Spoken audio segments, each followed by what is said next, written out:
یہ جوڑ توڑ ہے بنی امیہ کا. اچھا. رسول کے رشتوں کو ٹارگٹ کرو اور ان کو ڈیگریڈ کرو. یہ میں نے اس پر تیسری جلد میں نے پوری تحقیق دے دی ہے. ملا علی قاری مرحوم نے تو اس پر باضابطہ کفر والدین پر باضابطہ کتاب لکھی ہے اور اس کا مواخذہ اللہ تعالیٰ کی ذات نے فوراً دنیا میں ہی ان کو دے دیا تھا. ٹھیک ہے, اب پتہ نہیں قبر کے نیچے کیا ہو رہا ہے ان کے ساتھ, یہ اللہ جانتا ہے, یہ اللہ کا رسول جانتا ہے. تو یاد رکھو, رسول کی اگر نسبتوں کا تقدس نہیں سامنے رکھو گے, رسول کے بتے کو, میں نے یہ کتابیں کیوں لکھی,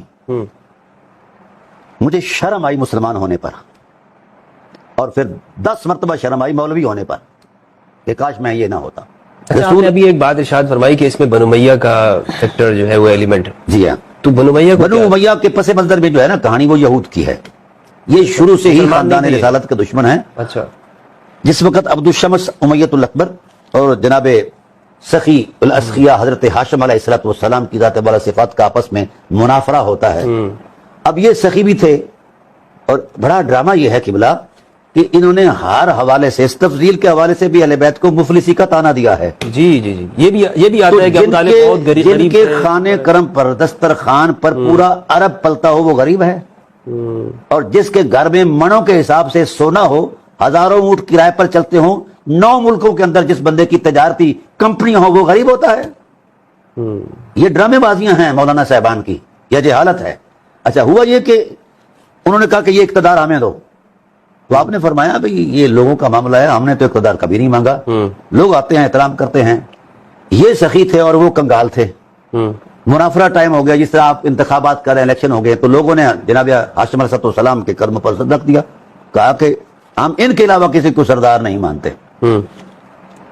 اب طے یہ ہوا تھا کہ جو بندہ منافرہ ہار جائے وہ 10 سال کے لیے مکہ چھوڑ کر شام میں دیش چلا جائے, ادھر چلے گئے. وہ وہاں چونکہ سرزمین یہود تھی تو یہود ان کی برین واشنگ کرتے رہے خاندانی اعتبار سے. ان کو یہ پتا تھا کہ بنی ہاشم سے نبی نے آنا ہے اور ہم نے ان کے مد مقابل ایک طاقت کھڑی کرنی ہے. پھر ان کے بعد جناب والا وہ وہاں مر گیا. پھر ان کے بعد ان کا بیٹا حرب آیا, اس نے بھی یہی کہا. ان کے مد مقابل حضرت عبد المطلب علیہ السلام تھے. پھر یہ منافرہ ہار گئے, پھر ان کو جانا پڑا, پھر یہ بھی وہیں گئے.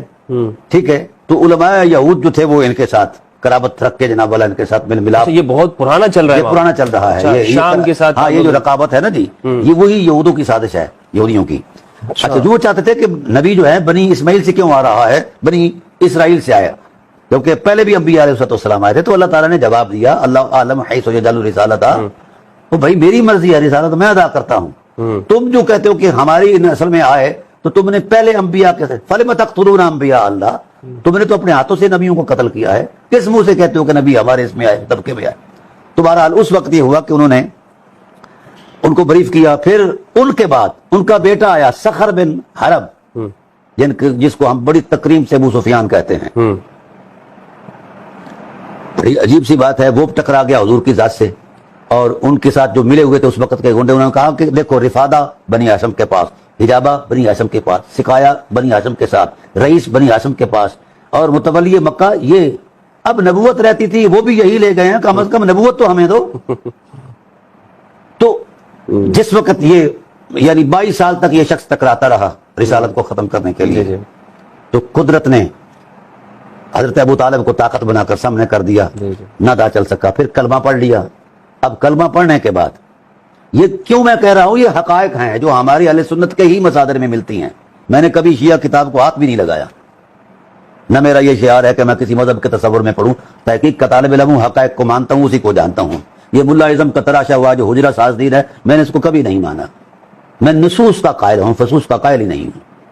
نصوص کے قائل ہے, فصوص کے قائل نہیں ہے. ہاں, میں نصوص کو مانتا ہوں, کیونکہ وہ یا منزل من اللہ ہیں یا مبین من الرسول ہیں. وہ ایسی حقیقت ہے اس کا انکار کوئی کر ہی نہیں سکتا.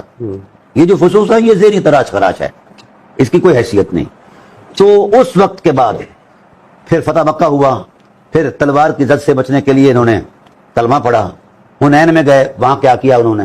تو آپ پوری تاریخ پڑھ لیں ان کی, آپ کو ہر جگہ ان کا تعصب خاندانی نظر آئے گا.